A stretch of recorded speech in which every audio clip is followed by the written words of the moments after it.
Hello students, in this lecture we will know about the periodic properties and especially we will learn about the atomic size and about the ionic size.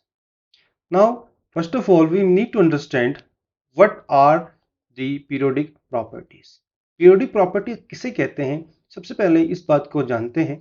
हम जानते हैं कि periodic properties में periodic table में कुछ ऐसी properties होती हैं जो कि डायरेक्टली और इनडायरेक्टली उस एलिमेंट के एटम के इलेक्ट्रॉनिक कॉन्फ़िगरेशन से रिलेटेड रहती हैं, उससे अफेक्टेड रहती हैं and so a regular gradation. जब हम पीरियोडिक प्रॉपर्टी टेबल में लेफ्ट टू राइट पीरियड्स में मूव करते हैं और जब हम टॉप टू बॉटम मूव करते हैं ग्रुप्स में, तो वो प्रॉपर्टीज जो चेंज होती हैं डायरेक्टली इनडायरेक्टली अफेक्टेड होती हैं, उन्हें हम पीरियोडिक प्रॉपर्टीज कहते हैं। हम जानते हैं कुछ प्रॉपर्टीज जो कि इस तरीके का बिहेवियर शो करती हैं, वो होती हैं atomic size, atomic ions, ionization energy, electron affinity, electronegativity, valency, density, atomic volume, melting and boiling point. Now first of all we will learn about atomic size. Atomic size किसे कहते हैं ये समझ लेते हैं कि it refers to the distance between the centre of the nucleus of the atom to the outermost cell containing electrons। कहने का मतलब अगर ये न्यूक्लियस है किसी भी एटम का और ये उसका आउटरमोस्ट सेल है जिसमें वो इलेक्ट्रॉन आता है मैक्सिमम आउटरमोस्ट सेल में, तो जो डिस्टेंस है न्यूक्लियस और इस सेल की, वो डिस्टेंस उसके साइज के बारे में बताए। मींस न्यूक्लियस और आउटरमोस्ट सेल का जो दूरी है वह उसकी साइज को बताएगी कि ज्यादा दूरी होगी तो ज्यादा साइज होगा, कम दूरी होगी तो साइज कम होगा। और इसी तरीके से जो ये दूरी है इसको हम एटॉमिक रेडियाई कहते हैं। It is also estimated by half the distance between the nearest atoms in element. ये जो एलिमेंट हैं, इस एलिमेंट में जो उन दोनों के नजदीक, जो सबसे नजदीक है, उन दोनों के नजदीक के बीच के न्यूक्लियस की जो दूरियां हैं, उनके हाफ को ही हम उसकी एटॉमिक रेडियाई कहते हैं। एटॉमिक रेडियाई ज्यादा होगा तो साइज ज्यादा होगा। कोवलेंट रेडियाई को हम समझते हैं एक्सपेरिमेंटल बेसिस पे, तो दो अगर एटम आपस में कोवलेंटली बॉन्डेड हैं तो उनका जो एटॉमिक कोवलेंट रेडियाई होगा वह उन दोनों डिस्टेंस के बीच के हाफ के इक्वल होगा। The covalent radii is defined as half the distance between two atoms bound by a single bond in a molecule. Now we will understand about the Bohr concept, which is a model for the size of atoms. Bohr का कुछ concept है Bohr atom के लिए। उन्होंने कहा कि जो R है, size of the atom, is directly proportional to the n square upon Z. तो उन्होंने बात रखी कि अगर कोई भी सेम वैल्यू है n की जिसमें कि मल्टी इलेक्ट्रॉन एटम्स हैं, तो उसके लिए ये रिलेशन फुलफिल रहता है, ये रिलेशन काम करता है।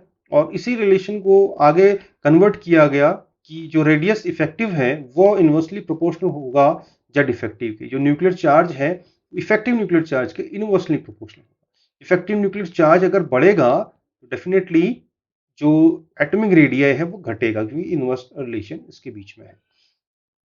When the electrons are added to the same cell, they are about the same distance from the nucleus as the other electrons in the cell.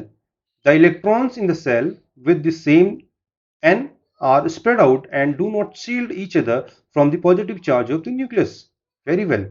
Thus, the effective nuclear charge increases as Z increases across the periodic table। ये हम बात कर चुके हैं कि Z effective, जिसको हम effective nuclear charge कहते हैं, वह पीरियोडिक टेबल में एटॉमिक नंबर के बढ़ने के साथ साथ बढ़ता है। Increasing value of Z effective, यानी जो जेड इफेक्टिव की वैल्यू बढ़ेगी वह इलेक्ट्रॉन को न्यूक्लियस के नजदीक लेके आएगा, जिसकी वजह से जो एटम है वो मोर कॉम्पैक्ट और स्मॉल बनेगा।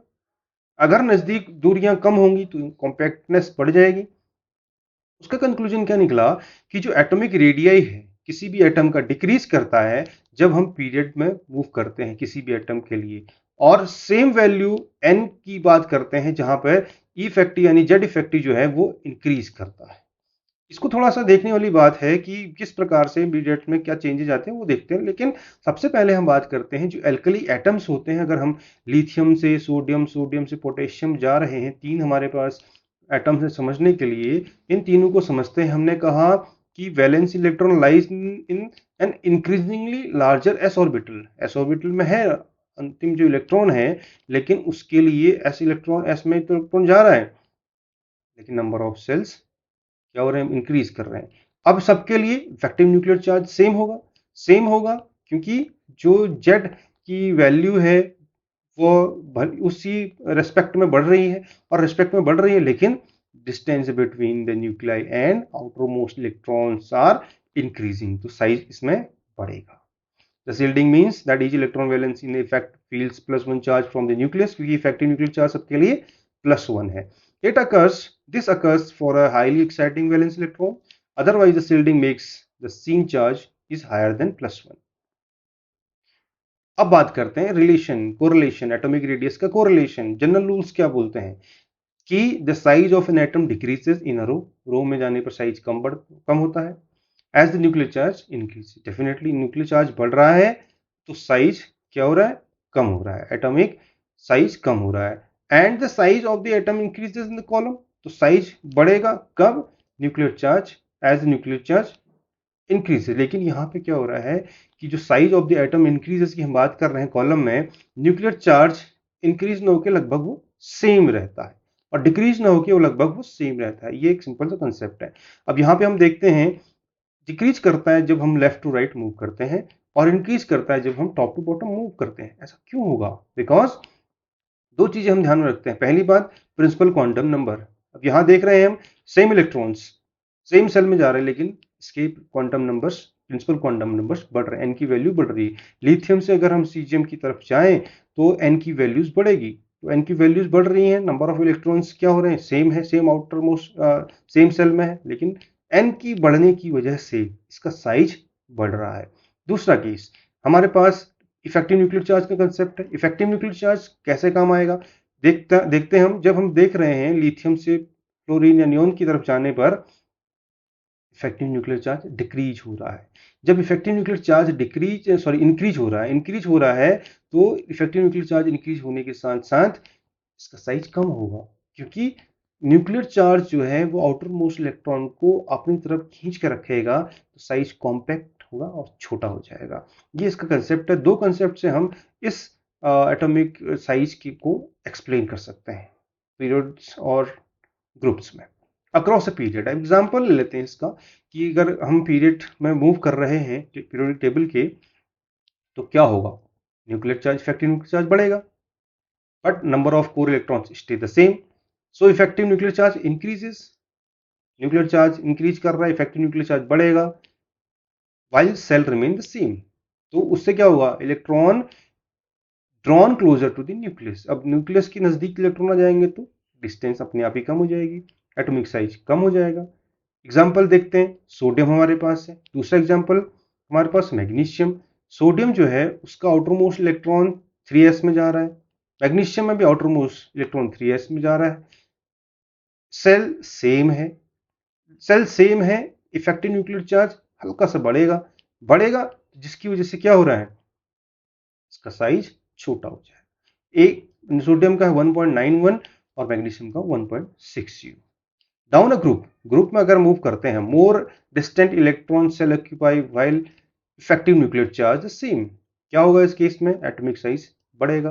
क्यों? क्योंकि उस केस में जो इलेक्ट्रॉन्स हैं वो इलेक्ट्रॉन सेम सेल में तो जा रहे हैं, लेकिन नेक्स्ट ऑर्बिटल, नेक्स्ट सेल में, सेम ऑर्बिटल में जा रहे हैं लेकिन नेक्स्ट सेल में। यहाँ पे 2s में इलेक्ट्रॉन गया था लिथियम के केस में, सोडियम के केस में इलेक्ट्रॉन 3s में चला गया। तो इतना डिफरेंस होने से इसके साइज में काफी इंक्रीमेंट आ गया। जैसे जैसे हम डाउन जाते हैं ग्रुप में, तो हमने देखा कि साइज बढ़ रहा है, और लेफ्ट टू राइट जाते हैं पीरियड्स में, साइज कम हो रहा है। दो कंसेप्ट हमारे पास, across a period and down a group. Radii of the element in relief form, ये हम देख पा रहे हैं कि अलग अलग तरीके से हम हीलियम हाइड्रोजन से लेकर रुबिडियम की तरफ जा रहे हैं, तो ये रिलीफ फॉर्म में हम देख रहे हैं कि साइज किसका सबसे ज़्यादा है, रुबिडियम का है। इसी तरीके से बेरिलियम से स्ट्रोंशियम में जाते हैं हम, बेरियम मैग्नीशियम कैल्शियम स्ट्रोंशियम, तो हम स्ट्रोंशियम का सबसे ज़्यादा साइज देखते हैं। इसी तरीके से हम रिलीफ में लेफ्ट की तरफ राइट की तरफ जा रहे हैं पीरियड्स में, साइज बहुत धीरे धीरे कम होते जा रहे हैं, वैल्यूज भी लिखी हुई है यहाँ पे, तो इससे हम आसानी से समझ सकते हैं।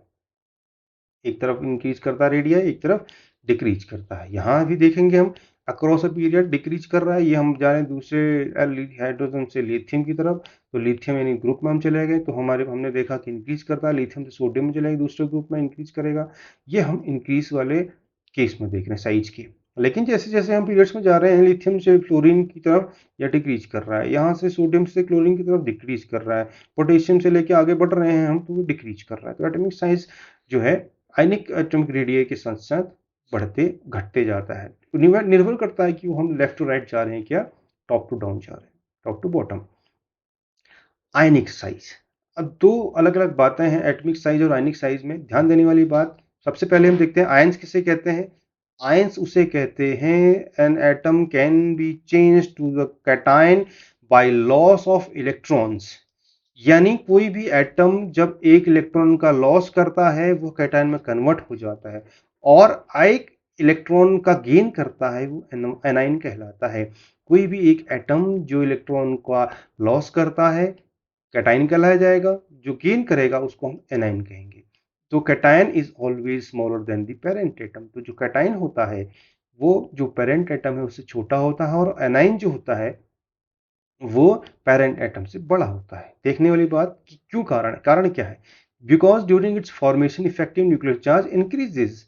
जैसे ही कैटायन बनता है, क्योंकि उसमें से एक इलेक्ट्रॉन निकल जाता है, एक इलेक्ट्रॉन निकल जाएगा तो इफेक्टिव न्यूक्लियर चार्ज बढ़ जाएगा, ठीक है, एंड समटाइम्स अ सेल में ऑल्सो डिक्रीज।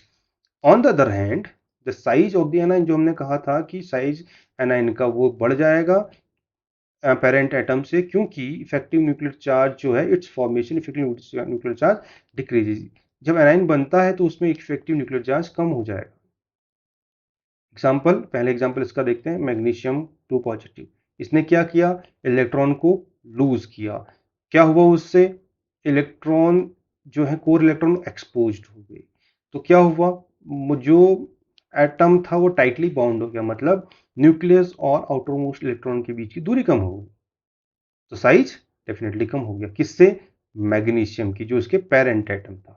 दूसरा हमारे पास एनाइन का एग्जांपल है। एनाइन के केस में क्या हुआ कि क्लोरीन ने एक इलेक्ट्रॉन गेन किया, इलेक्ट्रॉन क्लाउड बढ़ गया, न्यूक्लियर पुल जो था इलेक्ट्रॉन का वो कम हो गया, तो डेफिनेटली इसका साइज बढ़ जाएगा, किससे, इसके पेरेंट एटम से। एटॉमिक रेडियस किसी भी आयन की को एस्टिमेट किया जा सकता है by basic anionic ionic radius interatomic distance in ionic crystal से, वो चार्ज के ऊपर डिपेंड कर सकता है, समझा जा सकता है। तो उसी बात को फिर आगे बात करते हैं, जो साइज जो है कैटायन का वो छोटा होता है उसके करस्पॉन्डिंग एटम से, ये कारण इसके पीछे हमने देख लिए। और न्यूक्लियर चार्ज का बढ़ना इसमें मिल रहा है हमें, न्यूक्लियर चार्ज बढ़ेगा तो इसका साइज कैटायन का कम हो जाएगा, क्योंकि एक दूसरे के इनवर्स रिलेशन में। एग्जाम्पल हम देख रहे हैं, मैग्नीशियम से हम अगर एक साइज की बात करें तो मैग्नीशियम का सबसे ज़्यादा साइज होगा, जितने नंबर ऑफ चार्जेस बढ़ते जाएंगे उतने इसका साइज छोटा होते जाएगा। उसी तरीके दूसरा एग्जाम्पल हमारे पास है पीबी लेड का, तो जैसे ही हमने देखा 2 इलेक्ट्रॉन लूज हो गए, तो 2 इलेक्ट्रॉन लूज होती साइज कम हो गया। अब बात करते हैं एनाइन की, तो साइज जो होता है एनाइन के केस में करस्पॉन्डिंग एटम के रिस्पेक्ट में ज़्यादा होता है, क्योंकि इलेक्ट्रॉन जो होता है उस आयन में present gets larger than that of the number of protons, और जिसकी वजह से गेनिंग हुई थी इलेक्ट्रॉन की, और इफेक्टिव न्यूक्लियर चार्ज डिक्रीज करेगा। इफेक्टिव न्यूक्लियर चार्ज जैसे ही डिक्रीज करता है तो साइज बढ़ जाता है।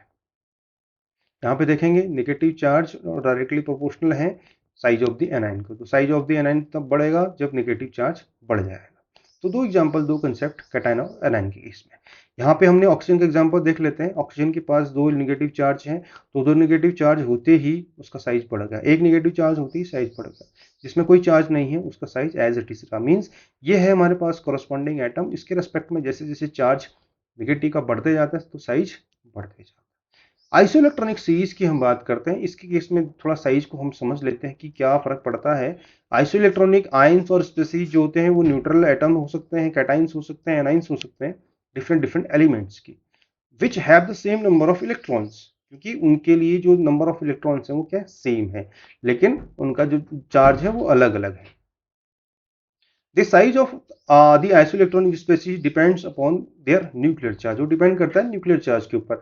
ज्यादा न्यूक्लियर चार्ज होगा, रेडियस कम होगा। अब यहाँ पे देखेंगे आयनिक रेडियस डिक्रीज करता है जब हम पीरियड में लेफ्ट राइट मूव करते हैं, वो डिक्रीज करता है। तो सोडियम, मैग्नीशियम, एल्यूमिनियम दोनों तीनों के नंबर ऑफ इलेक्ट्रॉन सेम है, लेकिन उनके साइज कम है क्योंकि उनके ऊपर चार्ज ज्यादा है।